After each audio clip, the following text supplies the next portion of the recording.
Spoštovane gospe, cenjeni gospodje, dobrodošli v Kobaridu. Drage domačinke, dragi domačini, hvala, da nas imate, da ste nas tako širokogrudno sprejeli danes tukaj na to sjajno soboto in upam, da bo njen iztek še toliko lepši. Care signore, gentili signori, benvenuti tutti a Caporetto, Charles Vicins, benvenuti a Chuaret.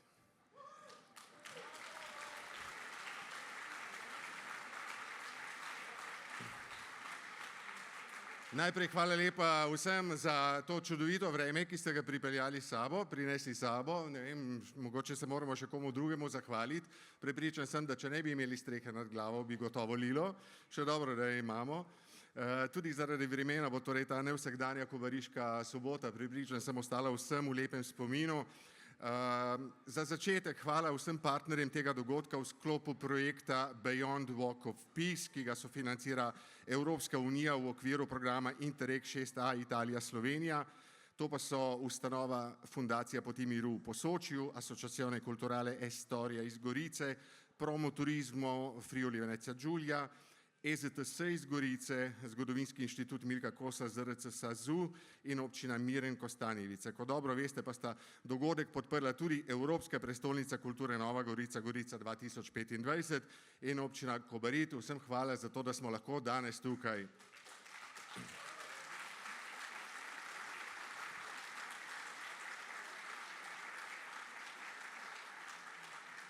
V imenu občine Kobarid in v imenu soorganizatorja pa nas bosta zdajle za uvod v druženje pozdravila župan Marko Matajurc in predsednik Estorije Adriano Ossola.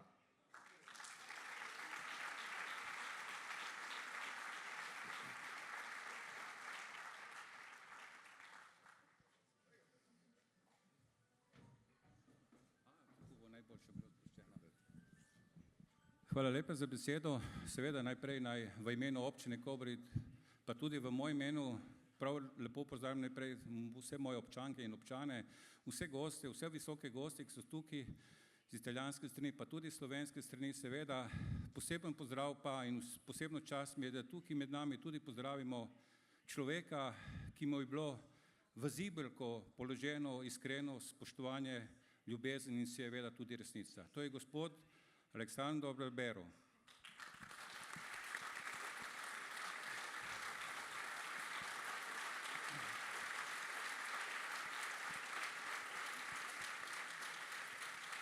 Kobarid je kar že dolga desetletja poznan po hudih in krvavih bitkah na območju reke Soče, pa tudi dlje, ki je pa pustila med ljudmi določene zgodbe, predmete, pa tudi posledice, ne samo na ljudeh, ampak tudi na dolini, čeprav je tako lepa in enkratna, ki se človek res vana zljubi, ampak nosi tudi težke zgodbe.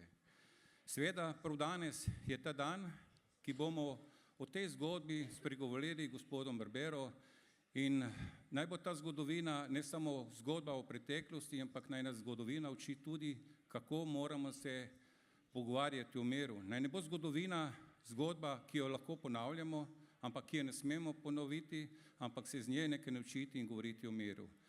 Za vse to je pravzaprav Kobarid večkrat že dokazal, da smo kos takim velikim dogodkom, kot je danes. In seveda smo ponosni in veseli, da se to prav tukaj v Kobaridu dogaja.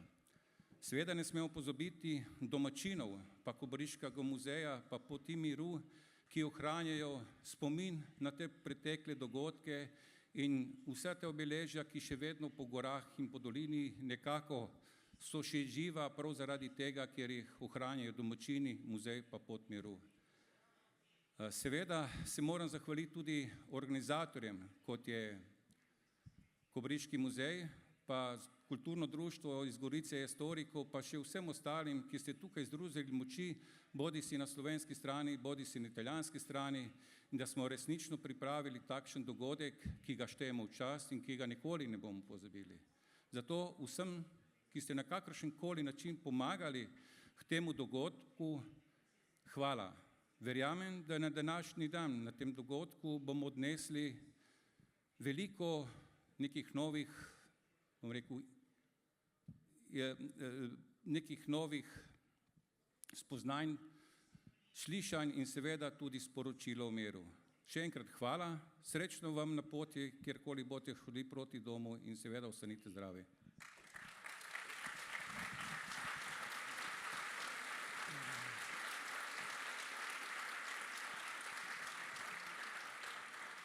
Buonasera a tutti e grazie per essere intervenuti così numerosi. Il libro che presentiamo oggi è stato scritto da Alessandro Barbero nel 2017. Lo dico perché va sottolineato il fatto che si tratta di un'idea, quella di organizzare questo incontro, partita da lontano. Poi nel tempo si sono create le condizioni e in particolare la nostra adesione, quella di Estoria, al progetto Interreg BWOP, in collaborazione in primis con la Fondazione Potmiru, ha reso possibile tutto ciò. Ne siamo veramente felici e orgogliosi. Io voglio ringraziare per questo, prima di tutto, il sindaco di Kobarid, Caporetto, lo dico anche in italiano, perché ha reso possibile un evento magnifico, straordinario, veramente. Non mi piace abbondare in superlativi, però penso che possa spendere queste parole in questo modo. E ringrazio anche tutti i partner del progetto che hanno collaborato con noi e tutte le persone che stanno lavorando anche in questo momento per renderlo possibile. Ma il ringraziamento più caldo e sentito, consentitemi, è quello che faccio nei riguardi di Alessandro Barbero, che da 20 anni partecipa al nostro festival. La prima partecipazione sarà nel 2006 in particolare. Era un Alessandro Barbero diverso, lo dico così con estrema simpatia, perché era già molto noto, avendo vinto in Italia 10 anni prima il premio Strega, che è il più importante premio letterario italiano, ma oggi la sua notorietà è cresciuta a dismisura e il fatto che sia qui oggi con noi ci riempie veramente di gratitudine e felicità. Grazie.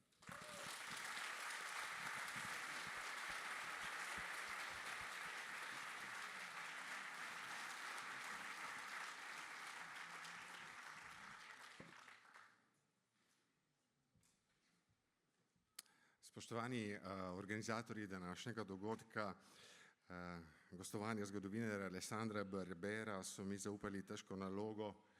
Veste, sem se dolgo časa spraševal, kako naj vam predstavim človeka, ki je z znanjem, s humorjem, z jasnostjo, z nalezljivo strastjo pripeljal zgodovino v duše in srce milijonov, ne samo v Italiji. Spraševal sem se, kaj lahko sploh povem o televizijskem in spletnem zvezdniku, ki zna oživiti generale, cesarje, papeže, resnične ljudi, strahovi, željami, napakami in kaj bi še sploh lahko dodal v edinstveni mozaik znanstvene natančnosti in žive pripovedi, s katerim bo, o tem sem prepričan, zaznamoval tudi današnji kobariški dogodek. Veste, gotovo bo z moje strani najbolj pošteno, če vas v barberovskem duhu preprosto povabim k spoznavanju zgodovine. Ne samo zato, da bi vedeli, kaj se je kdaj zgodilo, temveč zlasti zato, da bi doumeli, kaj vse se lahko zgodi znova. Alessandro Barbero nas namreč še predvsem drugim uči, da je zgodovina nabor vsega, kar smo ljudje storili v zadnjih 3000 letih in vse, kar smo že storili, lahko torej storimo znova. In v tem duhu je za nas, ki zgodovinarji nismo, najbolj pošteno začeti od sebe, od svoje osebne zgodovine. In ta se za nas, ki, denimo tako kot jaz, nismo modre krvi, začne davno, ampak nikoli predavno. Nekako se naša osebna zgodovina začne pri zgodovini naših dedov, naših pradedov. In vidite, jaz sem odraščal v prepričanju, da moji predniki niso nikakor vplivali na tok zgodovine. To so bili preprosti ljudje, kmetje, delavci, ampak pozneje sem doumel, da je vsak od njih, vsaj v nekem trenutku svojega življenja, soustvarjal to, o čemer vendarle beremo v učbenikih in kronikah. In to ne velja samo za moje prednike, ampak za prednike vsakega izmed vas. Tako recimo eden od mojih pradedov je bil Furlan, vaš sosed tukaj. Z družino se je preselil na spodnjo Štajersko okoli leta 1880. Bil je to čas gradnje nove ceste, ki je iz Gradca in Maribora vodila proti Ljubljani, proti Trstu in ki je ljudem, kot je on, ponudila delo in preživetje. In na to je na Štajerskem kar ostal, iz česar smo se mi v naši družini naučili, da se na Zahodu očitno ne cedita samo med in mleko. Moj drugi praded je bil z Gorenjske. Ta je v začetku 20. stoletja se vdal skušnjavi Amerike. Za sabo je doma v Rovtah pustil ženo in 4 otroke, domov pa se je vrnil samo še umret, revnejši kot prej. In tudi iz tega smo se v družini nekaj naučili. Od njegove smrti naprej namreč velja, da si je treba Ameriko narediti tam, kjer si, žulji, ne sanjami. In še enega pradeda vam bom omenil. Ta je še najbolj povezan z današnjim večerom. Bil je oče 6 otrok. 2 sta se rodila pred letom 1914, ostali po letu 1918. Vmes je bila, kot vemo, vojna. In tega navadnega, polpismenega hribovskega kmeta spodnje Štajerske so cesarsko kraljeve oblasti poslale na Tirolsko fronto. Ampak moj praded, veste, je med sosedi veljal za mehkuščca. Med lovskimi sobotnimi pohodi po hribih okoli domačije nikoli ni ustrelil niti zajca. Vse živali so se mu smilile, ampak tak je pač bil in ker ni znal streljati, so ga tam v vojski na tirolski fronti dali v kuhinjo, zaradi česar so se pravzaprav sploh lahko rodili 3., 4., 5. in 6. otrok. Naša družina je po njem dobila dar pacifizma. Italijanski jezik pa žaljivko krukki. Moj praded je bil namreč med tistimi južnoslovanskimi vojaki avstrijske vojske, ki so gori po domovih na Trentinskem prosili za kruh, po slovensko, po hrvaško, nemško niso znali, italijansko še toliko manj. In tako so domačini zaradi lačnih vojakov in kruha začeli Avstrijce klicati krukki, kar je še danes slabšalni naziv Italijanov za vse, ki govorijo nemški jezik. Ampak če zgodbe pradedov danes ne bolijo več, do zgodb dedov in babic še ne moremo biti ravnodušni. Moj starejši ded se je recimo pozimi po koncu prve svetovne vojne pri 18 z generalom Majstrov boril za slovenski Maribor. Moj mlajši ded se je zadnjo zimo druge vojne pridružil partizanom. Pridi z nami, Jože, so mu rekli, še malo pa bo svoboda. In je res šel. In gori nad Vranskim ga je nekdo menda izdal. Nekaj mesecev pred osvoboditvijo so nam ga ubili kot talca. Spomin na dejanja mojih dedov me določuje, kot določuje vse vas. Tako me določuje tudi dejstvo, da sem sin vojne sirote. In v tem smislu sem tudi sam varuh spomina. Ta spomin je subjektiven, je čustven in je brezkompromisen. Ampak glejte, nič na tem svetu ni enoznačno. Vse je hkrati tudi svoje nasprotje. In zato ne odrivam nekega drugega spomina svoje matere, strica in tete, 3 sirot po v partizanih ubitem očetu. Gre za spomina mesece po osvoboditvi leta 1945. Od konca maja do konca poletja leta 1945 so izglobeli nedaleč od domače kmetije v vasi Marija Reka nad Savinjsko dolino doneli streli. Vsak dan je pokalo, mi še danes pripovedujejo. V jamah okoli tako imenovanega Kregarjevega grabna je končalo 2500 ljudi. Po večini so bili vsi domačini, ljudje iz okoliških vasi in mest. In takšnih, večjih ali manjših grobišč je po Sloveniji še vsaj 700. Vidite, tudi to je del spomina moje družine. Prav ima predsednica države Slovenije Nataša Pirc Musar, ko poziva k dokončni preiskavi in dostojnem pokopu na 10 000 povojnih žrtev, ki so končale v Breznih, v jarkih, v rudniških jaških ali, če hočete, v fojbah. Drznem si reči še več, to ni naloga samo za zdajšnjo generacijo Slovencev. To je naloga tudi za zdajšnje Hrvate in Italijane, ker fojb nimamo samo na Štajerskem, na Krasu, v Istri. Povojna grobišča bo treba bolje raziskati tudi drugod, recimo v Emiliji Romanji. Živimo na stiku različnih skupnosti, spoštovani. Globoko verjamem, da je zgodovinska naloga naše generacije dvojna. Če smo po eni strani zavezani k varovanju spomina na trpljenje in žrtve naših staršev in dedov, smo po drugi strani dolžni razvijati spoštovanje do spomina na trpljenje drugih. In pri tem ne govorimo o zgodovinski resnici, govorimo o sočutju. Ampak bodimo pripravljeni, da nam do cilja morda še ne bo uspelo priti. Pravim cilj, ne, ampak kaj naj bi to sploh bilo? Sprava, seveda, pa naj se sliši še tako patetično. Sprava med brati Slovenci, med brati Italijani, med Slovenci in Italijani, med različnimi skupnostmi, ki so jih razdvojili konflikti 20. stoletja. In po tej poti smo dolžni iti v vsakem primeru že zato, da svoje otroke in vnuke osvobodimo teže preteklih trpljenj in zamer. Ampak naj se vrnem k Barberu. Vse, kar smo ljudje storili v 3000 letih zgodovine, smo sposobni storiti znova. Zakaj? Vsak od nas je v sebi hkrati svetel in temen.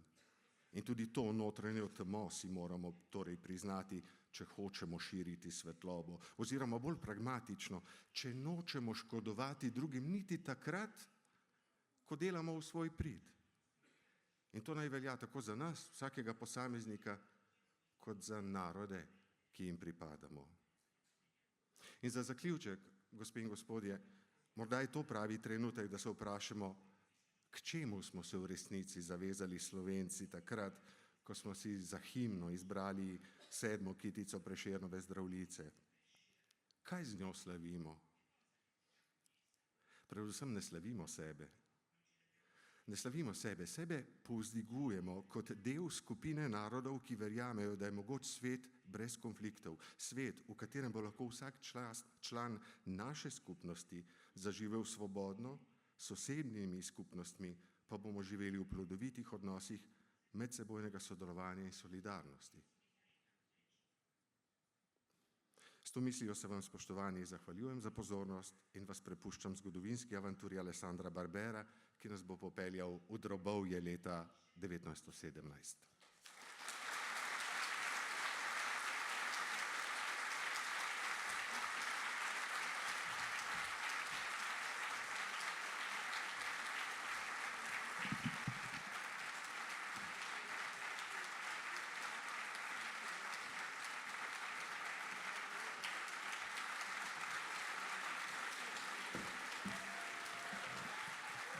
Grazie.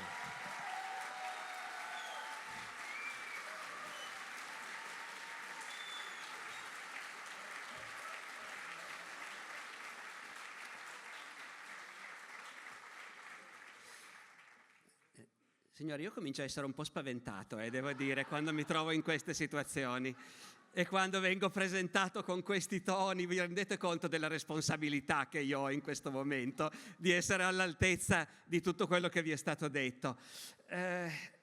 Io non so se sarò all'altezza, certo l'argomento è all'altezza, perché come in qualunque momento saliente di una grande guerra, anche nella battaglia di Caporetto si intrecciano talmente tanto i destini individuali e i caratteri dei popoli, e le tragedie dei singoli e le tragedie delle nazioni, per cui l'argomento perlomeno è certamente un argomento di cui vale la pena di continuare a parlare ancora adesso, più di un secolo dopo. Dunque siamo nell'ottobre del 1917.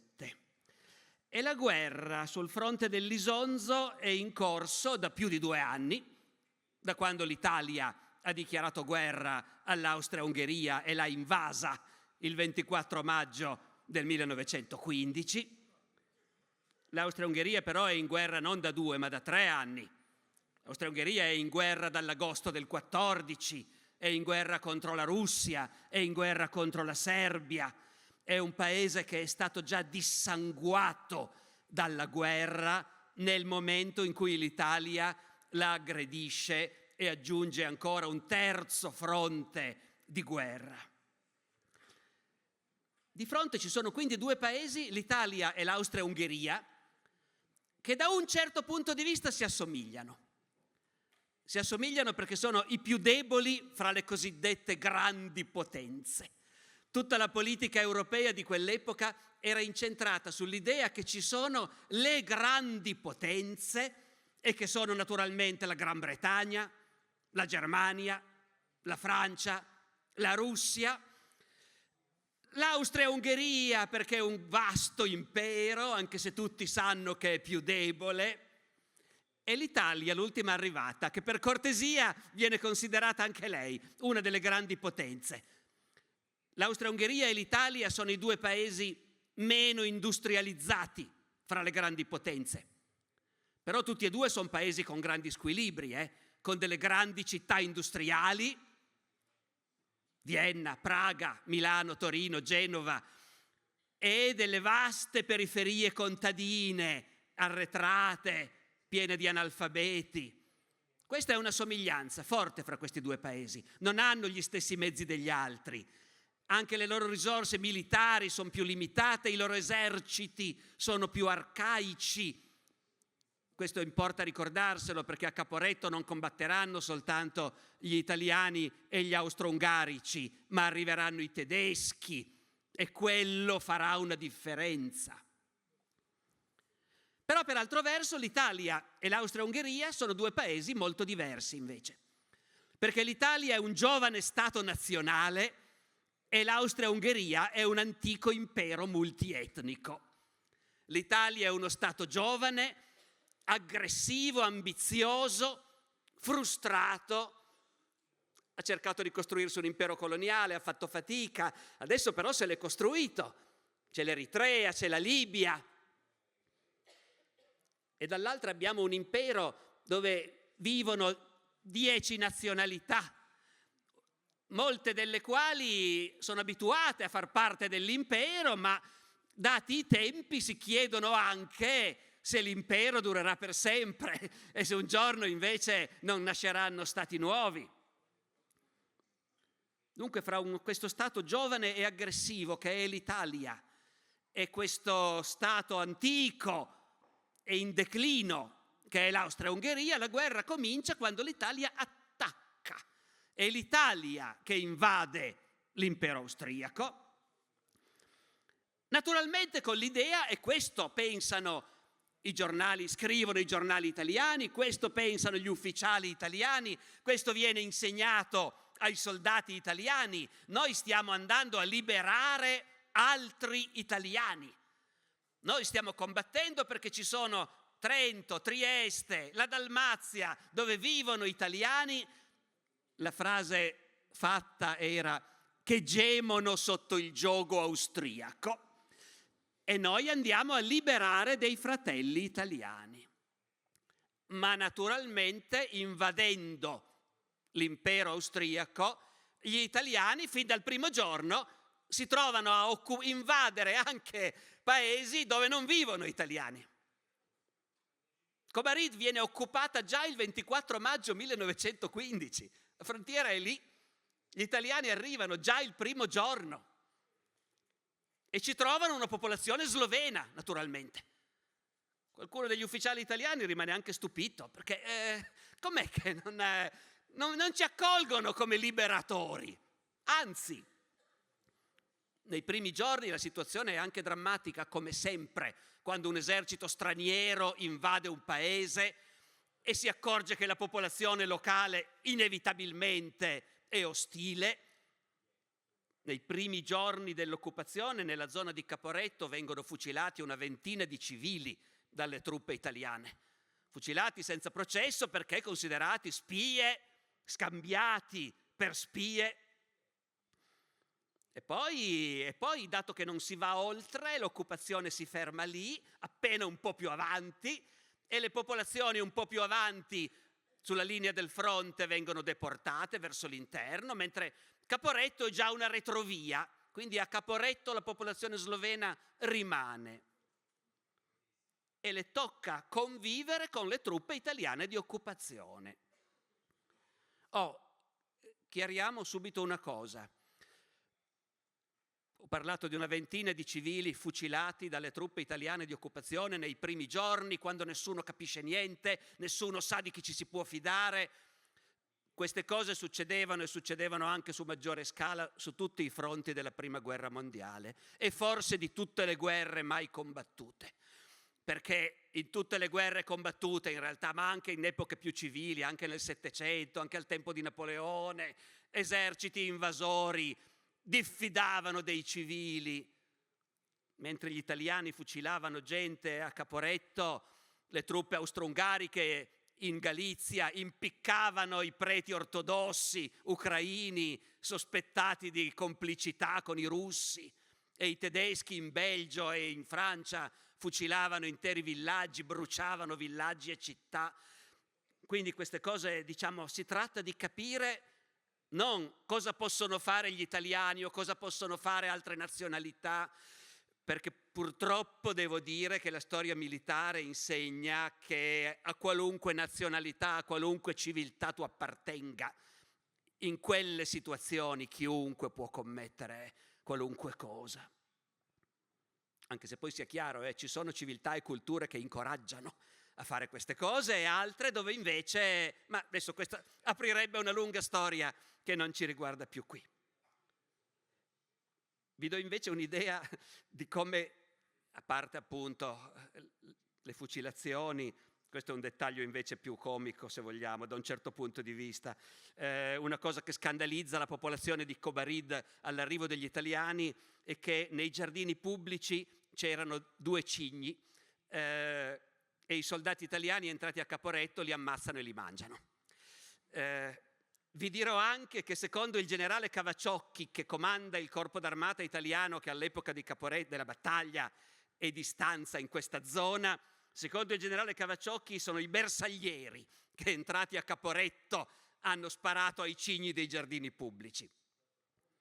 Però nell'archivio dello Stato Maggiore dell'Esercito a Roma io ho trovato anche un rapporto di un altro ufficiale del comando che dice che il cigno venne mangiato dagli alpini.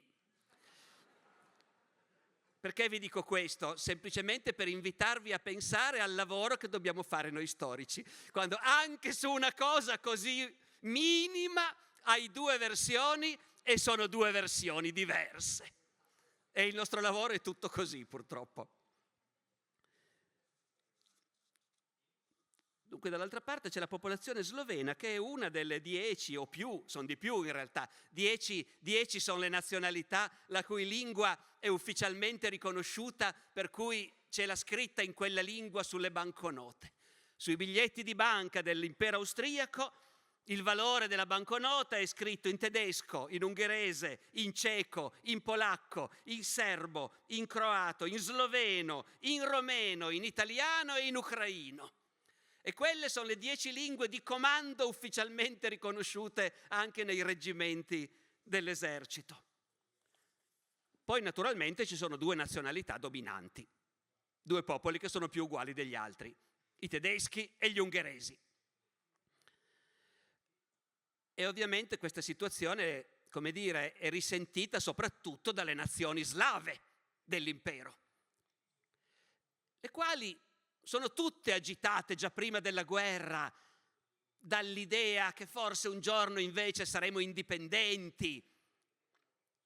E c'era stato anche, adesso non lo voglio far lungo, dobbiamo parlare della battaglia di Caporetto, però è importante sapere cosa aveva in testa appunto gli antenati vostri e nostri allora, cosa avevano in testa. Ecco, chi viveva qui sapeva, se seguiva la politica, che l'arciduca Francesco Ferdinando, erede al trono, aveva in mente che forse sarebbe stato necessario dare anche agli slavi dell'impero una posizione più autonoma.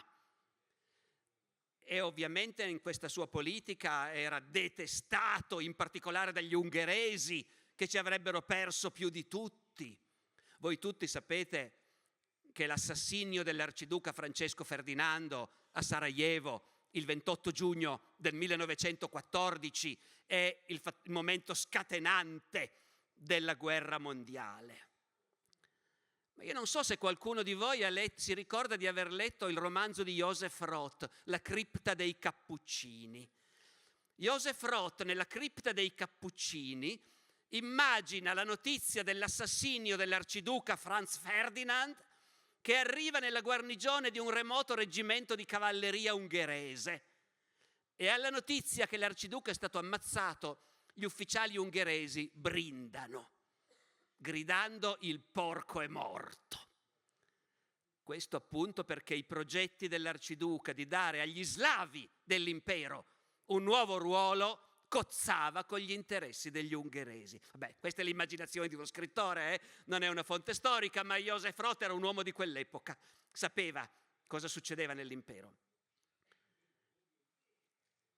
Per alcune popolazioni slave l'idea era l'indipendenza, i polacchi sognavano e avranno dopo la guerra la Polonia, i cechi e gli slovacchi avranno la Cecoslovacchia. Per gli slavi del sud l'idea era piuttosto la Jugoslavia. La Jugoslavia, il nome non viene inventato quando finisce la guerra mondiale e crolla l'impero. Il nome nasce prima. Già nel 1915 c'era un gruppo di intellettuali in esilio che aveva fondato un comitato jugoslavo, Jugoslovanski odbor. Sapevano già gli abitanti dei paesi slavi del sud che se l'impero avesse perso la guerra sarebbe nata non la Slovenia, non la Croazia, ma la Jugoslavia. Con tutti i problemi che questo comportava, e cioè non sarà solo un'espansione della Serbia, sarà davvero un'unione paritaria di nazioni? Allora, a questo punto uno potrebbe pensare che in questa prospettiva le truppe slovene e croate dell'esercito austro-ungarico combattessero con poco impegno. Come succedeva in altre zone, sul fronte russo, i reparti cechi e slovacchi dell'esercito austro-ungarico disertavano in massa, convinti che quella guerra bisognava perderla per avere la Cecoslovacchia. Invece su questo fronte questa cosa non succede, perché i reparti sloveni e croati, sì, ci possono stare se la guerra si perde e l'impero lascia il posto alla Jugoslavia, può anche andar bene, ma intanto è meglio non perderla contro gli italiani questa guerra, perché sanno benissimo che gli italiani hanno ambizioni territoriali e che quindi i soldati sloveni e croati non stanno combattendo soltanto, e forse neanche per niente, per difendere l'impero, ma per difendere il loro paese da un imperialismo italiano che a quell'epoca è assolutamente evidente. Lo sanno tutti che gli italiani vorrebbero andare il più avanti possibile. Il risultato è che appunto le truppe italiane che si trovano a occupare Caporetto e dintorni percepiscono subito l'ostilità della popolazione locale. E noi abbiamo molte testimonianze nelle memorie degli ufficiali in particolare, i quali ci rimangono male perché appunto, voi capite, questa è una cosa importante, a quell'epoca in ogni nazione alla gente veniva spiegato che noi siamo buoni, bravi, siamo i migliori, siamo civili, perché non ci amano? Eppure appunto questo devono constatare. Un ufficiale di stanza a Susid, qui vicino, scrive la popolazione, con la popolazione non si riesce a parlare, gli abitanti ci guardano decisamente ostili, le belle ragazze non ci guardano affatto. Da Susid viene fino a Caporetto e lì addirittura trova che gli abitanti hanno un aspetto sinistro. Cito, non è gente allegra questa. Ci guardano come se nascondessero un pensiero, uomini e donne. Vi cito ancora una fonte, stavolta non di un ufficiale, ma di un caporale dei bersaglieri, che scrive nel suo diario di guerra. Era raro che i caporali scrivevano gli ufficiali, ma questo qui è un caporale speciale, si chiamava Benito Mussolini. Il caporale Mussolini nel suo diario di guerra scrive: questi sloveni non ci amano ancora, ci subiscono con rassegnazione e con malcelata ostilità, Sappiamo poi tutti con quali sistemi Mussolini cercherà di fare in modo che gli sloveni ci amino, invece. Ecco. Allora, le truppe resistono, anche se l'impero austro-ungarico è dissanguato e ha subito perdite umane spaventose nella guerra contro la Russia, nella guerra contro la Serbia. Gli italiani sono molto più forti. Però gli austriaci, al di là del fatto che sono attestati in montagna su posizioni difensive formidabili, ma gli austriaci appunto in linea hanno reparti tirolesi, reparti sloveni, reparti croati che combattono con le unghie e coi denti per fermare gli italiani. E quindi fino al giorno di Caporetto la guerra qui è a senso unico. Gli italiani attaccano e non riescono a passare. Gli italiani attaccano perché sono più forti. In guerra, sapete, non è mai come una partita a scacchi. In guerra c'è sempre uno che è più forte e un altro che è più debole e quello che è più forte attacca. Vi ricordate che ci sono state, si enumerano nei manuali, 12 battaglie dell'Isonzo? E capite anche bene che se si chiamano tutte battaglie dell'Isonzo è perché si è combattuto sempre nello stesso posto. 12 volte, per 11 volte gli italiani hanno attaccato e sono stati fermati o hanno avuto dei guadagni territoriali minori. Per carità, a volte è andata anche meglio, hanno preso Gorizia, hanno preso la Bainsizza, ma sono comunque guadagni ristretti. 11 volte, la 12ª sarà Caporetto.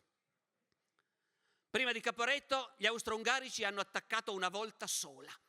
È il famoso attacco sull'altipiano d'Asiago del 1916, chiamato dal comando austriaco la spedizione punitiva, la Strafexpedition, che viene fermato faticosamente dagli italiani appena prima che gli austriaci sbocchino in pianura e arrivino a Vicenza. Ma viene fermato. Un'offensiva austriaca, 11 offensive italiane. E si prepara già la 12ª. E nell'estate del 1917 il comando austro-ungarico decide che se gli italiani attaccano ancora un'altra volta, stavolta rischia di crollare tutto. Stavolta arrivano a Trieste. E quindi bisogna che attacchiamo noi per dargli una botta quando non se l'aspettano. Ma l'esercito austro-ungarico è troppo debole per riuscire ad attaccare. Da soli non si può. Per fortuna c'è l'alleato, la Germania del Kaiser, che ha un esercito che tutti sanno che è molto superiore come capacità combattiva sia a quello austriaco sia a quello italiano all'epoca. Allearsi con la Germania, l'Austria l'ha fatto da tanto tempo, siamo alleati, si combatte insieme sul fronte orientale, ma sul fronte italiano le truppe austro-ungariche finora se la sono cavate da sole, a prezzo di sacrifici immensi. E chiedere aiuto ai tedeschi è una cosa che in quell'estate del 1917 i generali austriaci e l'imperatore Carlo discutono con grande disagio, proprio perché noi abbiamo le loro testimonianze, sappiamo cosa pensavano e cosa si dicevano. L'imperatore Carlo in particolare era contrario. Perché? Ma perché questa guerra contro gli italiani è la nostra guerra. I tedeschi non c'entrano, ma noi, l'impero austriaco, tutti, austriaci, sloveni, croati, tutti noi, abbiamo negli italiani un nemico ereditario, è un'espressione corrente all'epoca, il nemico ereditario italiano.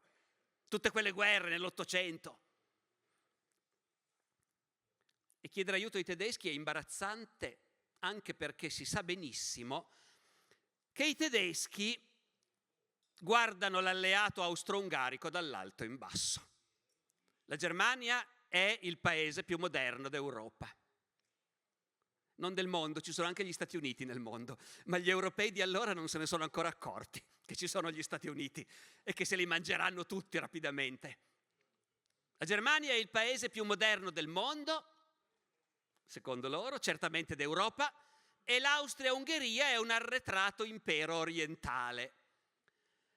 La differenza di stile è visibile, l'efficienza tedesca e dall'altra quella che ai tedeschi sembra l'inefficienza degli austriaci. Io vi posso raccontare queste cose perché per studiare la battaglia di Caporetto mi sono letto le testimonianze dei tedeschi, le memorie e anche i dispacci, i rapporti dei generali tedeschi, e mi dispiace per chi qui è erede di popoli dell'impero austro-ungarico, ma come dire, noi italiani eravamo dello stesso tipo agli occhi dei tedeschi.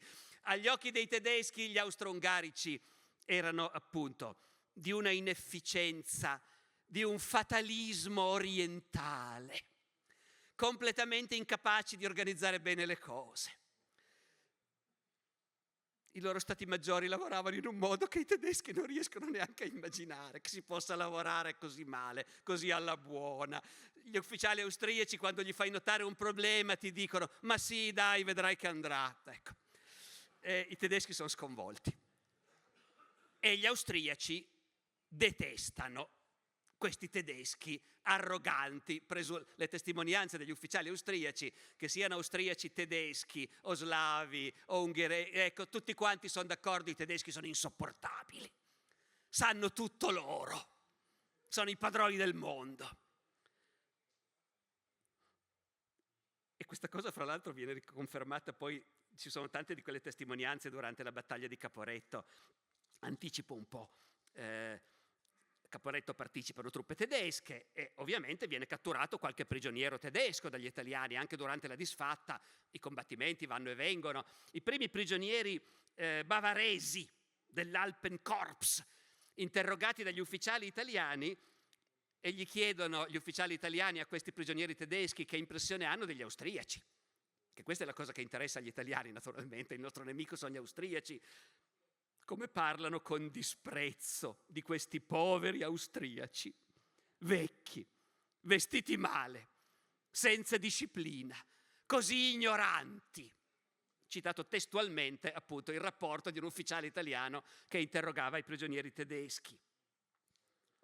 Però vengono fuori anche altre differenze fra i tedeschi e gli austriaci, che sono le differenze fra un esercito di un paese più moderno, la Germania, è un esercito di un paese più arcaico, l'Austria-Ungheria.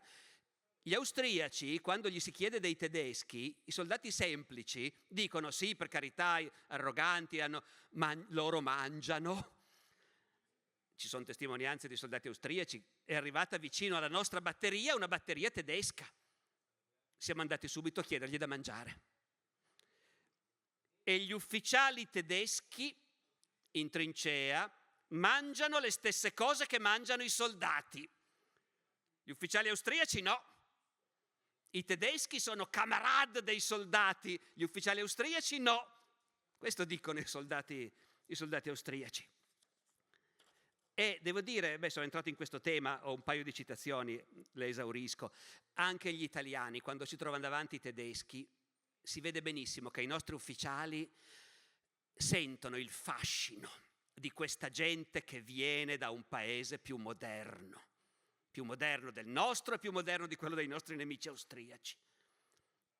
Ci sono varie testimonianze di nostri ufficiali fatti prigionieri, i quali si vede benissimo che ammirano questi tedeschi, così in gamba, così sicuri di sé, così diversi dagli austriaci, i quali, cito da una testimonianza di un ufficiale italiano, gli austriaci malvestiti, pezzenti, disordinati, lo specchio del loro impero in dissoluzione. I tedeschi invece fanno tutto bene, non come da noi in Italia, perché naturalmente poi il ritornello è quello. Dai tedeschi ogni sottufficiale ha una carta geografica del territorio in cui deve operare il suo reparto. Da noi neanche gli ufficiali avevano la carta, commenta un prigioniero italiano. E dunque è dura andare a chiedere aiuto ai tedeschi, però alla fine il comando austriaco si rende conto che se non si fa crolla tutto. E quindi bisogna andare. E i tedeschi, va detto, spiace dirlo, visto che per noi italiani Caporetto è stata una catastrofe così colossale, i tedeschi all'inizio dicono: ma sì, ma che importanza ha il fronte italiano? Ma perché dobbiamo sprecare delle truppe che ci servono altrove per darvi una mano lì? Poi gli austriaci gli spiegano: guardate che quelli arrivano a Trieste e se gli italiani arrivano a Trieste l'impero rischia di crollare. A questo punto i tedeschi dicono: vabbè, troviamo un po' di risorse, viene messa in piedi un'armata tedesca, vanno a chiamare un generale bravo che comandava un'armata in Francia, lo convocano a Berlino e quando arriva a Berlino gli dicono: guarda, così e così, tu comandi adesso l'8ª armata che viene mandata in Italia per aiutare gli austriaci a dare una lezione agli italiani. Il generale von Below accetta il comando, arriva a quella che oggi è Kran, che allora loro chiamano Kreinburg. Il generale von Below arriva a Kreinburg, dove rimane alquanto sconcertato scoprendo che la gente parla solo sloveno e che gli unici giornali che arrivano sono in sloveno, per cui non ci sono notizie dal mondo. Il generale von Below, che era un prussiano, è veramente lì, è uno bravo, e infatti si vedrà il risultato. Però lì è proprio un pesce fuor d'acqua. È uno che sa fare il suo mestiere, per cui visto che si trova in montagna, comincia a scalare le montagne per guardare giù e trovarsi davanti. Lui dice a un certo punto: ci sono dei posti da dove ti vedi davanti il futuro campo di battaglia come se avessi un plastico davanti, sembra che fosse qui al museo di Caporetto, no? E invece era sul Cobilia Glava, credo, sulla testa di cavallo, e guardava giù.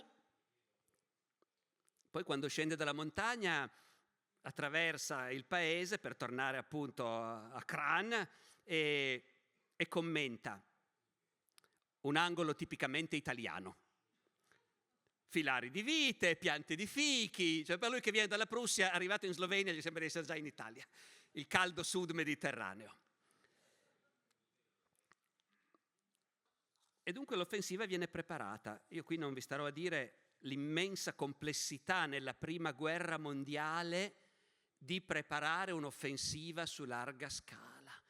Le migliaia di treni che devono arrivare alle stazioni più vicine e che non sono neanche tanto vicine, per cui poi le truppe devono scendere e farsi a piedi in montagna, su e giù, attraverso strade di montagna, le truppe, milioni di proiettili di artiglieria, decine di migliaia di cavalli che bisogna nutrire tutti i giorni.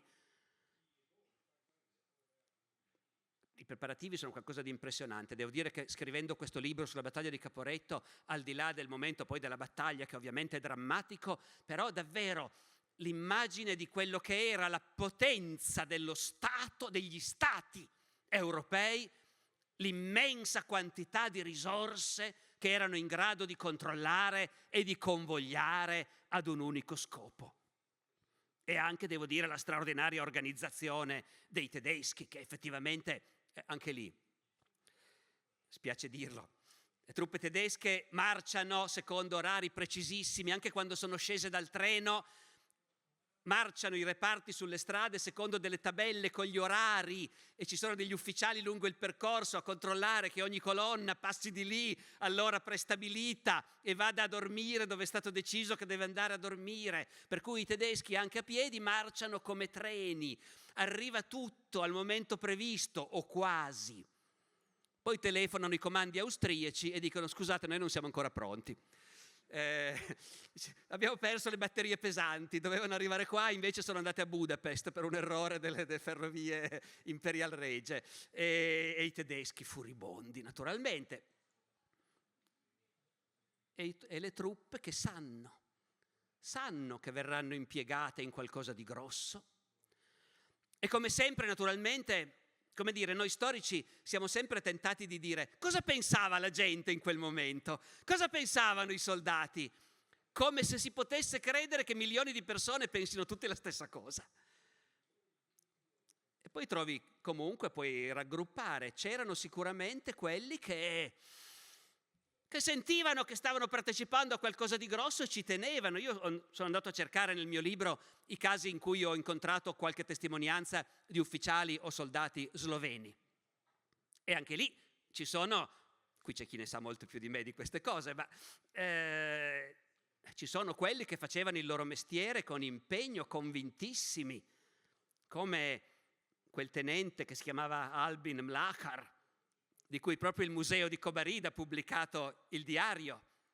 Io l'ho comprato tanti anni fa, quando scrivevo il mio libro, decifrando faticosamente qualche riga in sloveno. Albin Mlakar era un tenente del genio, un esperto di esplosivi. Era uno che aveva già fatto saltare le vette di interi monti occupati dalle truppe italiane nel corso di quegli anni di guerra e che viene messo al lavoro in vista dell'offensiva di Caporetto, anche lì per preparare una grande mina che dovrà far saltare un pezzo del fronte. Quello era uno, al di là del fatto che, da quanto mi è sembrato di capire, oggi il suo nome verrebbe scritto Mlakar, ma lui preferiva scriverlo alla tedesca, Mlaker. Quello era uno integrato, chiaramente, nell'impero e nell'apparato militare dell'impero. Personaggio straordinario, fra l'altro, è questo Albin Mlakar, che appunto specialista di mine e di esplosioni, che dopo la guerra avrà dei gravi problemi di salute mentale, ma che farà ancora in tempo a andare coi partigiani nel 44-45 e a mettere le sue competenze di geniere al servizio dei partigiani nella lotta contro l'occupante tedesco. E poi ci sono i soldati semplici, molti dei quali erano molto meno entusiasti, naturalmente, e molto meno convinti di quello che stavano facendo. C'era un reparto, il 7° reggimento, reclutato in Carinzia, e quindi in parte tedesco e in parte sloveno. E c'è una testimonianza di un soldato sloveno, si chiamava Franz Arneich. Questo Franz Arneich, scusatemi, ha lasciato delle testimonianze. Di cosa parlava nei giorni che precedevano l'attacco? Del freddo che faceva e della fame che toccava sopportare, perché l'impero, appunto, i tedeschi mangiavano, gli austriaci mangiavano fino a un certo punto. Cito: ha cominciato a piovere e fa molto freddo. Nel complesso viviamo molto male, perché qui ci sono troppi soldati e non è possibile trasportare abbastanza rifornimenti. Soffriamo la fame e anche quello che ci danno è senza sale, perché la cucina non riceve sale. Non sappiamo se lo fanno apposta o se davvero non hanno sale, e così già da 14 giorni.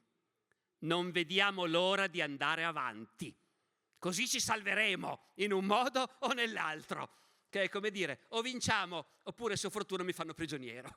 E così comunque è finita. E questo certamente era quello che pensavano in tanti nelle trincee da una parte e dall'altra. Ve ne cito ancora uno per darvi un'idea anche del mosaico di nazionalità, delle sovrapposizioni di lingue su quel fronte. Questo non è uno sloveno, è un triestino, ufficiale austriaco. Si chiama il tenente Budinic, Antonio Budinic. Lui comanda sul monte Javorček, qui vicino, una compagnia di un reggimento bosniaco e sa che presto verranno mandati all'attacco. E il tenente Budinic tanta voglia di andare all'attacco non ce l'ha, come nessuno ce l'ha, però i suoi soldati bosniaci, dice, loro poveretti sono talmente ignoranti, loro non capiscono niente, loro credono che Sarajevo sia la più grande città del mondo, sono tutti analfabeti. Lui invece che di Trieste sa, è riuscito finora a non trovarsi mai in battaglia in un modo o nell'altro, ma stavolta teme che gli toccherà. I suoi colleghi ufficiali, essendo un reggimento bosniaco, e i bosniaci sono un popolo troppo arretrato per avere degli ufficiali bosniaci, e quindi gli ufficiali sono tutti di altre nazionalità. Il reggimento ha ufficiali tedeschi, croati, serbi, cechi, sloveni e dalmati, e lui che è triestino, e dice non frega quasi niente a nessuno di come andrà la guerra, purché finisca. E poi dice, il 17 ottobre L'offensiva scatterà una settimana dopo, lui non lo sa ancora la data precisa, ma si sa che sta per venire. Il 17 ottobre il tenente Budinic ha un colpo di fortuna che racconterà moltissimi anni dopo, vivrà molto a lungo, grazie al colpo di fortuna del 17 ottobre, il più grande colpo di fortuna della mia vita, dice. Ispezionando le truppe in trincea, al buio, diluviava, cade in un burrone, lo ritrovano il giorno dopo con un braccio rotto. Il medico gli dà 2 mesi di ospedale. Budinic chiama l'attendente, croato, Ivan Maricic, croato di Curzola, e appena rimangono soli gli stringe la mano dicendo, e lui racconta questo così, in che lingua parla? Allegri, Maricic, adesso andiamo via, e forse che per noi la guerra s'è finita. E questo è un ufficiale austriaco nelle trincee davanti a Caporetto una settimana prima che scattino. Non devo dirlo a voi che vivete qui, però insomma la sovrapposizione davvero delle nazioni, delle lingue, delle tradizioni. E poi l'attacco scatta. E ci sono i tedeschi. E il fatto che ci sono i tedeschi vuol dire che le posizioni italiane che sembravano imprendibili vengono travolte. E è una delle vittorie più colossali della Prima Guerra Mondiale. Di una guerra in cui se andavi avanti 10 chilometri avevi i giornali a casa, scrivevano grande vittoria, e i tedeschi andranno avanti 150 chilometri dall'Isonzo al Piave. Vincono perché sanno fare la guerra in un altro modo. Gli italiani hanno i limiti di una società più arretrata, che non deve sembrare un insulto, è una cosa precisa. Cosa vuol dire? Vuol dire che la percentuale di analfabeti è molto più alta nei reparti italiani e austriaci che non in quelli tedeschi. E che quindi è anche molto più difficile avere dei sottufficiali che siano gente un po' preparata. Da dove vengono i sottufficiali dell'esercito tedesco? Sono i capireparto delle fabbriche. E quando tu hai una società industriale, hai una classe operaia che ha una certa preparazione, e se non l'operaio semplice, certo il caporeparto è uno che sa leggere, scrivere, ragionare, comandare, diventa un perfetto sottufficiale. L'esercito italiano di allora fa molta più fatica a reclutare dei sottufficiali. E io ho spesso sentito o letto di militari, quelli che sono qui me lo possono confermare, che i sottufficiali sono la spina dorsale dei reparti. Allora almeno certamente pensavano quello. E poi, come dire, appunto, una società meno classista. L'abbiamo visto, già gli austriaci trovano che i tedeschi sono molto meno classisti di loro. C'è molto più cameratismo e quindi molta più attenzione al morale dei soldati. L'esercito italiano è un esercito di una società classista, autoritaria all'epoca, dove ai comandi non viene neanche in mente che interessi qualcosa cosa pensano i soldati. Stanno appena cominciando, alla vigilia di Caporetto, a pensare che forse bisognerebbe fare un po' di propaganda fra i soldati, preoccuparsi un po' del loro benessere, ecco, cose che diventeranno ovvie dopo anche per noi. Ma in quel momento l'esercito italiano ancora tanto non c'era arrivato. E quindi non è questione di valore, di non valore, di coraggio, si fanno ammazzare tanti ufficiali e tanti soldati italiani, e il problema è che hai di fronte un esercito che ha, come dire, una marcia in più. La disfatta di Caporetto è una disfatta colossale per l'Italia, ve lo dicevo. O per carità, non tanto, sembra incredibile dirlo oggi, non tanto perché l'esercito italiano perde 40.000 morti e feriti, perché quelle erano più o meno le cifre di qualunque offensiva nostra sull'Isonzo. E i comandi non si preoccupavano minimamente di perdere 30, 40, 50.000 uomini. Se si poteva dire, però siamo andati avanti, siamo progrediti, abbiamo preso un monte, abbiamo preso una linea di trincee. Già più grave è il fatto che a Caporetto rimangono in mano agli austriaci e ai tedeschi 260.000 prigionieri.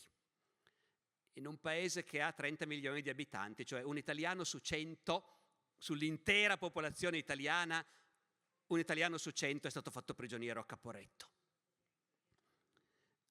E molti di questi 260.000 prigionieri fatti a Caporetto non torneranno a casa, ma moriranno di fame, di tifo, di influenza nei lager in Austria e in Germania, che non sono i lager nazisti, non sono i campi di sterminio, ma ci si muore lo stesso. Non sono i campi nazisti, ma uno dei campi dove finiscono i prigionieri italiani è già a Mauthausen. I nazisti troveranno già pronte le infrastrutture a Mauthausen. E è interessante, scusate, questo è un dettaglio, voi sapete che in Italia noi tendiamo a non dire Mauthausen, tendiamo a dire Mathausen. E dei linguisti mi dicono è per l'assonanza col mattatoio. E l'espressione Mathausen la trovo già correntemente nelle lettere dei prigionieri di allora. E poi ancora 350.000 sbandati, cioè un terzo dell'esercito italiano che butta le armi, convinti tutti di tornare a casa. La guerra è finita, abbiamo perso, che bello, si torna a casa. E ultima cosa, 500.000 di profughi dal Friuli e dal Veneto invasi, che rifluiscono in Italia e di cui il governo si fa carico, va detto, si fa carico, vengono mandati un po' in tutta Italia, anche al sud, si riesce a sistemarli, ospitarli, mantenerli, questi profughi. Però capite l'entità della tragedia. Allora a questo punto io, nella parte conclusiva di questa lezione, vorrei provare a ragionare con voi su come allora si discusse per capire. Sarebbe bello se io potessi dire che discutevano per capire le cause del disastro. La verità vera è che discutevano per capire di chi era la colpa del disastro. Poi ragionano anche sulle cause, su cosa c'è da imparare. Ma il problema iniziale è di chi è la colpa? Il generale Cadorna, comandante dell'esercito, il 27 ottobre, quarto giorno della battaglia, diffonde un bollettino. Sapete che a quell'epoca il comando supremo di ogni esercito ogni giorno pubblicava per la stampa un bollettino informazioni dove raccontava la sua versione di quello che stava succedendo. Succede anche adesso in qualunque guerra, naturalmente. Il 27 ottobre, quarto giorno della battaglia, il bollettino di Cadorna dice: stiamo perdendo la battaglia per la mancata resistenza di reparti della seconda armata che si sono vilmente ritirati senza combattere e si sono ignominiosamente arresi al nemico. Cadorna ripeterà anche in seguito: la battaglia l'abbiamo persa perché i soldati erano vigliacchi. L'abbiamo persa perché i soldati non hanno più voluto combattere. E perché non volevano più combattere? Perché il paese è marcio, perché c'era la propaganda socialista, perché il governo non faceva star zitti i rossi, i socialisti, perché i deputati socialisti in Parlamento dicevano la guerra deve finire. In un paese così, dice Cadorna, che soldati volete che ne vengano fuori? Prima che il bollettino fosse pubblicato in Italia, il governo, che bontà sua voleva leggere i bollettini del Comando Supremo prima di pubblicarli, trovò che non era il caso di pubblicare un bollettino in cui si diceva che stavamo perdendo la battaglia perché i nostri soldati scappavano o si arrendevano vergognosamente al nemico. Perciò la diffusione del bollettino venne bloccata, ma era stato già mandato all'estero. E così i giornali di tutto il mondo scrissero che il comandante dell'esercito italiano dichiarava che stavano perdendo la battaglia di Caporetto perché i soldati italiani erano dei vigliacchi. E guardate che questa cosa, per chi si interessa di queste storie ovviamente, alla stragrande maggioranza della gente nel mondo, per fortuna, della battaglia di Caporetto non importa nulla, ma chi si interessa di storia militare invece sì. E io ho letto qualche anno fa un libro di uno storico militare inglese su Caporetto, il libro di Ronald Seth, il quale dice: le prime volte che ho sentito parlare di Caporetto mi ha evocato un ricordo, sì, non è quel posto dove gli italiani sono scappati? Ecco. Dopodiché, se, come tutti pensano, era comodo per Cadorna dire è colpa dei soldati, sono vigliacchi, scappano, ma in realtà allora esattamente cosa è successo? Io vi ho già dato una spiegazione strutturale, cioè il nostro esercito era più debole di quello tedesco, così come il paese e la società erano più deboli. Però concretamente questo poi cosa produce? In realtà si è discusso all'infinito su quali sono i motivi per cui c'è stato un disastro di queste dimensioni. I militari spesso hanno detto all'epoca ma siamo stati attaccati di sorpresa. In realtà non è vero. Questa è una delle cose che si vedono proprio studiando. Sapevano tutto. Anzi, la cosa proprio impressionante è questa. Come nella Prima Guerra Mondiale, nonostante tra i due fronti ovviamente in teoria ci fosse una saracinesca e nessuna comunicazione, in realtà era completamente impossibile preparare un'operazione di quelle dimensioni senza che gli altri finissero per sapere tutto. E non solo perché da entrambe le parti c'erano servizi di spionaggio attentissimi a tutte le informazioni che potevano trapelare, a cosa capitava che i giornali magari scrivevano. Non è solo questo. La cosa più impressionante è la quantità dei disertori che ogni giorno scappavano per andare dal nemico. Prima guerra mondiale, che è una guerra di trincea, con le truppe ferme lì, col nemico a 100 metri certe volte, e se no a 1 chilometro, e le truppe che stanno lì per settimane, per mesi, sotto la pioggia, mangiando male, imprecando e maledicendo. Scappava una quantità di gente impressionante. E va detto, siccome gli austriaci morivano di fame, e i nostri no, scappava molta più gente dalle trincee austriache per venire dagli italiani. Tutti i giorni arrivavano. Poi certo, alcune nazionalità scappavano più volentieri degli altri. I rumeni scappavano. Perfino gli ufficiali rumeni scappavano ogni tanto. Qualche giorno prima di Caporetto arriva un ufficiale rumeno che ha gli ordini completi della sua brigata per il giorno X. Ma ne erano già arrivati altri prima. In realtà quindi appunto i comandi italiani sapevano che sarebbe arrivata l'offensiva in quel settore, tra Plezzo e Tolmino, il 23 o il 24 di ottobre. E del resto, a dirvi la verità, lo dico perché è una cosa, come dire, in cui compare nella storia il nome di Cobarid molto prima di quella battaglia,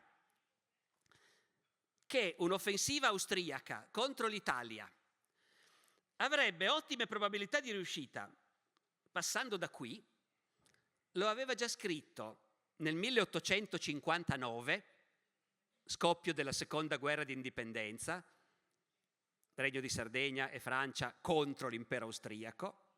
L'aveva già scritto uno che a tempo perso faceva il giornalista e scriveva di cose militari, poi nella vita faceva altre cose più importanti, era Engels.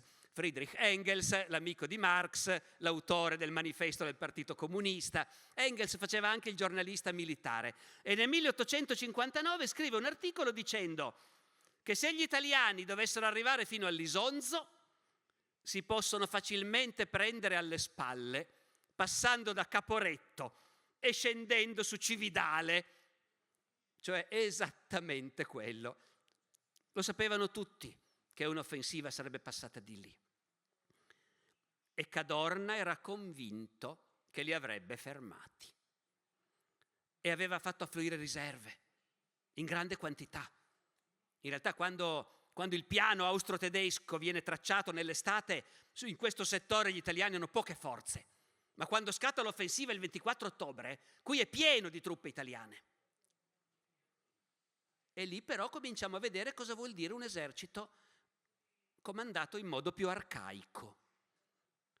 E notate che Cadorna era un uomo di prima qualità, era un uomo straordinariamente preparato e intelligente, ma viveva in una società in cui non gli avevano mai spiegato che le truppe non sono meccanismi che si prendono, si spostano. Aveva riempito il Mataiur di truppe, la brigata Salerno. Abbiamo una brigata sul Mataiur, come volete che ce lo prendano?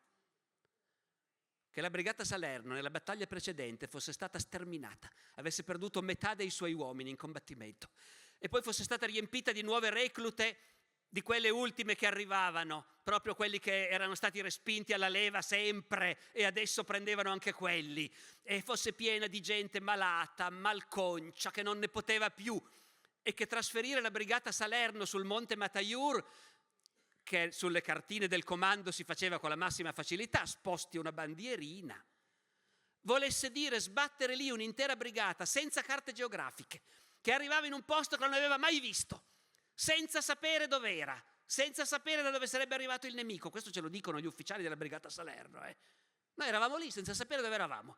Siamo arrivati il giorno prima, mai visto quel posto.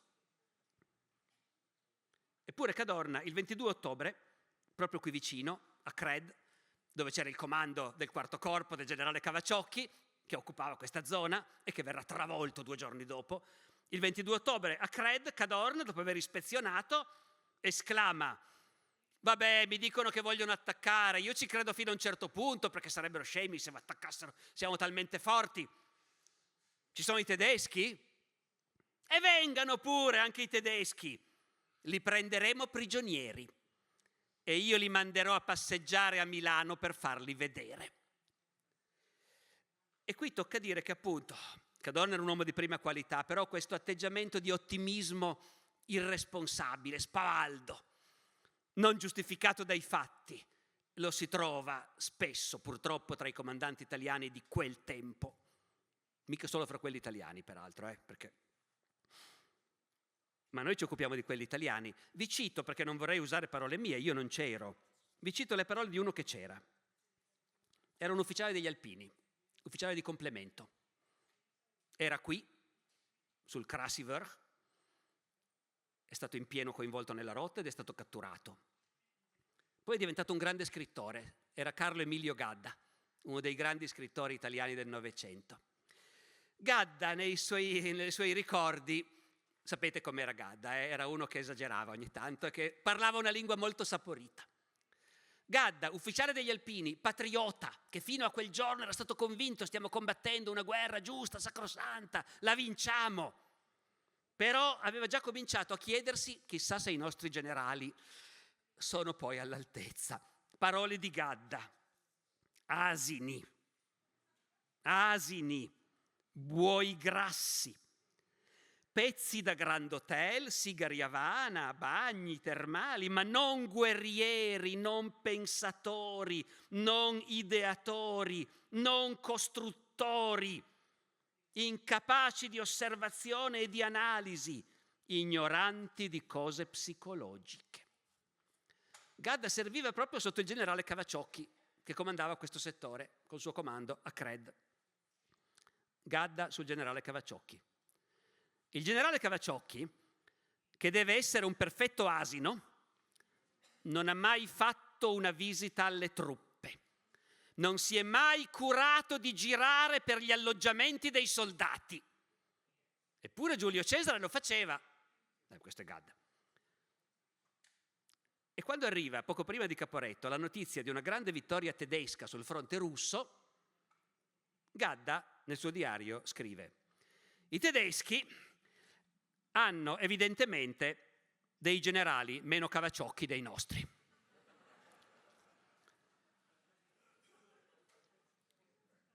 Voi capite, noi stiamo parlando di una grande disfatta italiana, quindi siamo qui per parlare dei difetti. Il paese aveva immensi pregi e aveva anche grandi difetti. E qui noi parliamo dei difetti, perché sono quelli che hanno provocato la disfatta.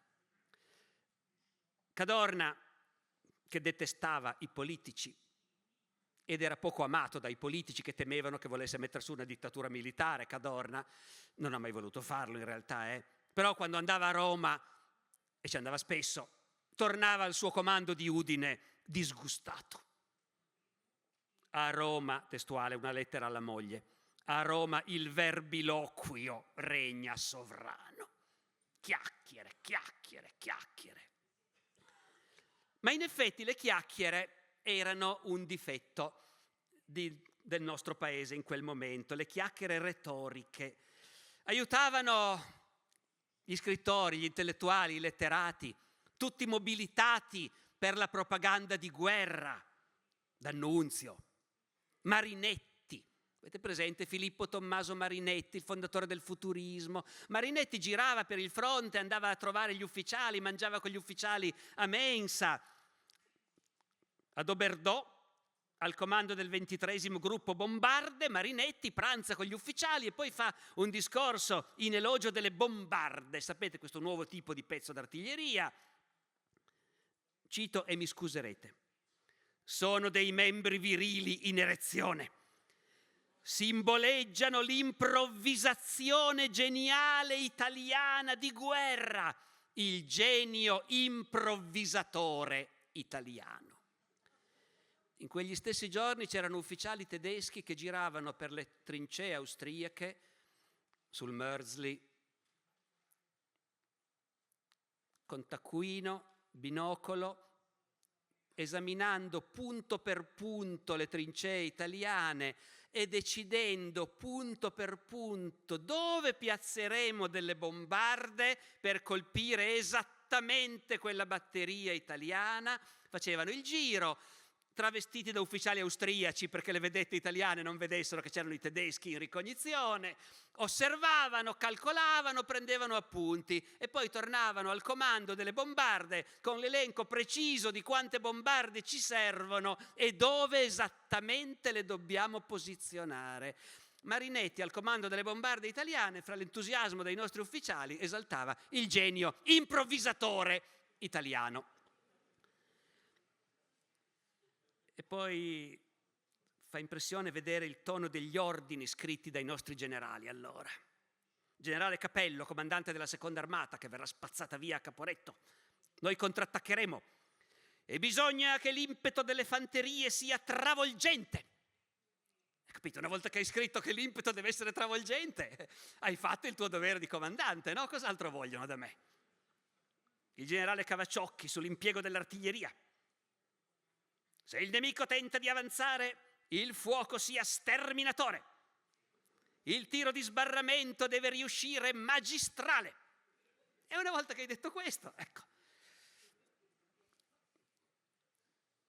Non voglio che pensiate che esagero, quel clima c'era e i giovani ufficiali lo sentivano e lo denunciavano.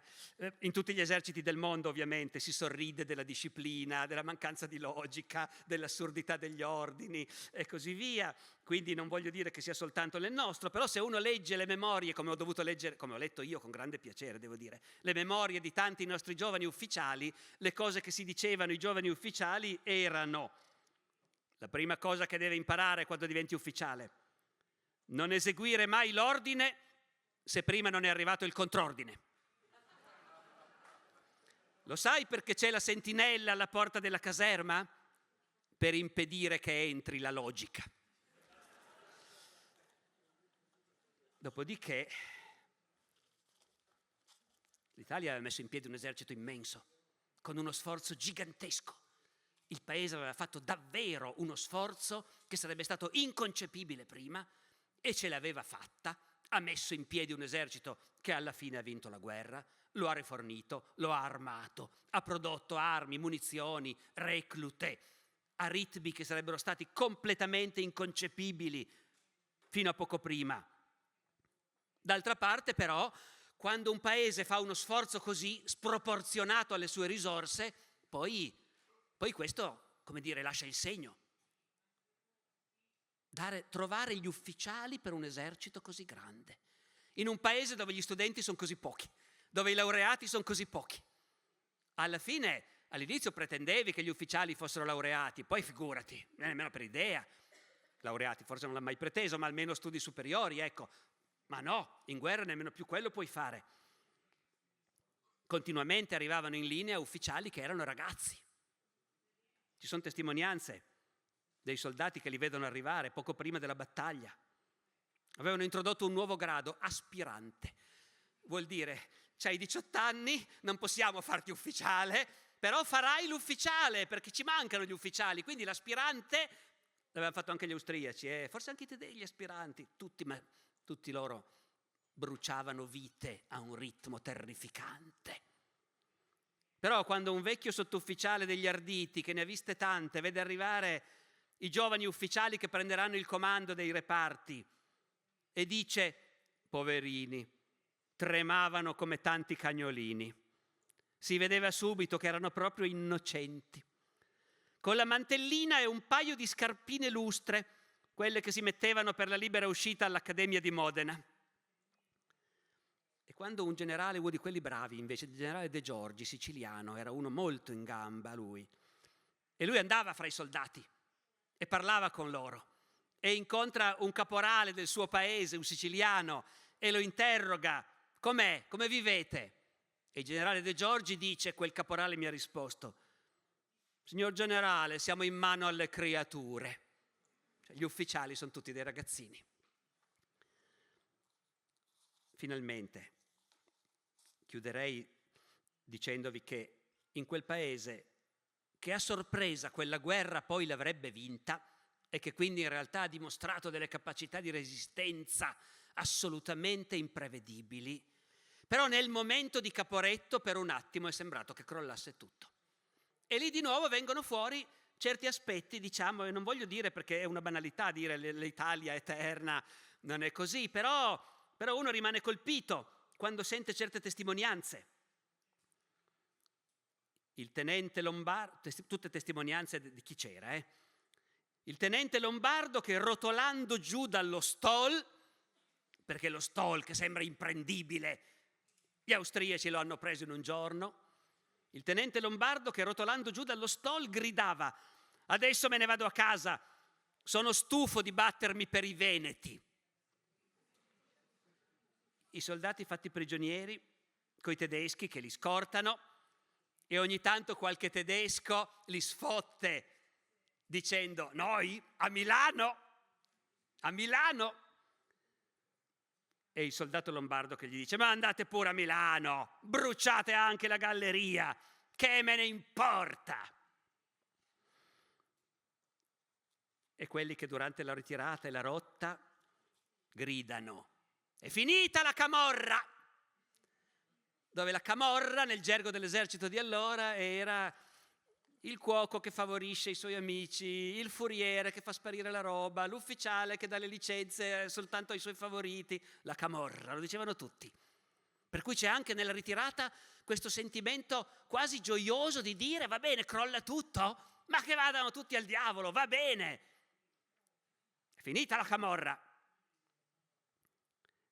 Vi cito ancora una lettera della famiglia di un soldato prigioniero in Austria. Il soldato in Italia è stato condannato per diserzione. Lui adesso è prigioniero in Austria, ma quando tornerà c'è la condanna che gli pende sulla testa. La famiglia gli scrive: stai tranquillo, perché perdiamo la guerra. Testualmente: dunque state tranquilli che la vittoria è di Austria, il nostro re perde. E quando arrivano i prigionieri di Caporetto a Mauthausen, ci trovano quelli che erano prigionieri lì già da prima, i quali hanno sentito anche loro il bollettino di Cadorna che ha detto: stiamo perdendo perché i soldati scappano. I nostri catturati a Caporetto arrivano nei lager, arrivano a Mauthausen e trovano gli altri italiani catturati già prima che li accolgono a insulti, dicendo: ah, voi siete quelli che sono scappati, spudorati. E quelli catturati a Caporetto ogni tanto invece arrivano contenti dicendo agli altri: vi abbiamo portato la pace, adesso perdiamo la guerra, torneremo tutti a casa. Questo che scrive di questi dice: sono arrivati dicendo vi abbiamo portato la pace, speriamo che i tedeschi arrivino a Milano e anche a Roma. Adesso sono pentiti, sacramento se sono pentiti, e si mangiano le dita. E questa lettera di un prigioniero, di un soldato italiano prigioniero a Mauthausen si conclude così: 22 dicembre 1917. È doloroso, ma purtroppo noi siamo un popolo che abbiamo bisogno di 50 anni di bastone. E chiudo con un'altra citazione ancora più impressionante di questa, perché uno dice 50 anni, vabbè. È una citazione da un altro personaggio, per altri aspetti un grande pittore, Rosai, Ottone Rosai. Ottone Rosai è un grande pittore che più tardi sarà però squadrista, accanito. Rosai, subito prima di Caporetto, ha già la sensazione che l'esercito si sta disfacendo e, di nuovo, perché il paese è marcio. La brigata è già imbastardita. Le perdite subite alla Bansizza sono state colmate con l'arrivo di nuovi elementi. Hanno aperto le galere, gli ospizi, i manicomi. Ci capita su un nuvolo di gente malfatta, zoppicante, contorta e soprattutto mal disposta. Cioè le nuove reclute sono delle carogne, non hanno più voglia di combattere. Il medico di battaglione deve riceverne tutte le mattine delle frotte di queste reclute che pretenderebbero di darsi malati pur di non combattere. Ma l'ordine è di non riconoscerli malati. E l'olio di ricino e il bastone hanno trovato lavoro. Io devo dire che vedendo un grande pittore come Ottone Rosai, che però 2 anni dopo sarà uno squadrista col manganello e l'olio di ricino, che già parlando delle reclute che ci arrivano da questo paese marcio, parla dell'olio di ricino e del bastone, ecco, mi sono reso conto che, insomma, se uno dovesse dire alla fine perché Caporetto è stata per il paese una simile tragedia, anche questo aspetto qua non va dimenticato. Cioè un grosso pezzo della classe dirigente italiana e dei militari, ma non solo di loro, si sono convinti che il paese era marcio, era vittima della propaganda dei rossi e che questo paese bisognava raddrizzarlo a colpi di bastone e con l'olio di ricino. E ben presto, come vedremo, come dire, questo è proprio quello che succederà nel nostro paese. Grazie.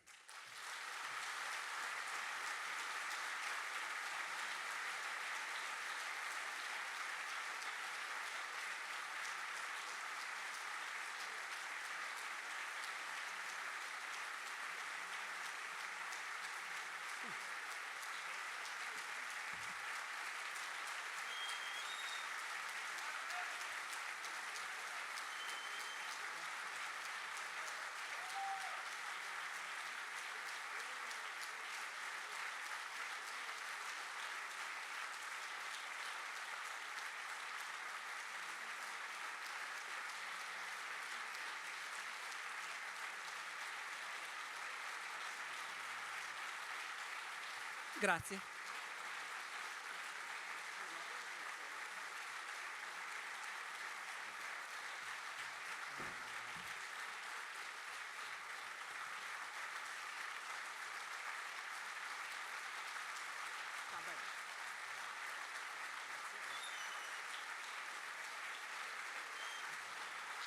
bene, grazie. Grazie.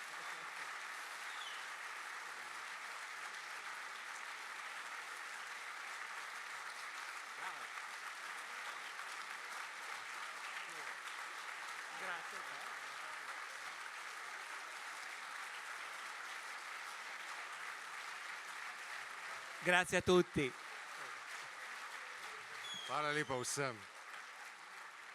Hvala lepa, professor Barbero. Molte grazie, professor Barbero, veramente. Grazie tantissime. Non so che dire, è stata una serata speciale. Ne vem, kaj naj vam rečem še. Sjajen večer je bil, vse zame. Hvala lepa vsem. Grazie ancora.